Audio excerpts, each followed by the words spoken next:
Hi everyone, I just came from the northern city of Tzfat, where I worked with 24 people with vision problems, and most of them got helped with the work that I've done.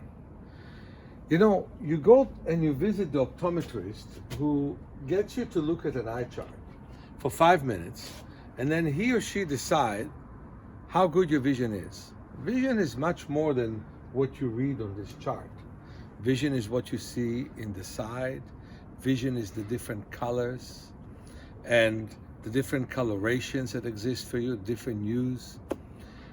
When people come to my classes, they learn how to look at a distance, and we look at waves, how to look at pictures, how to look at written material.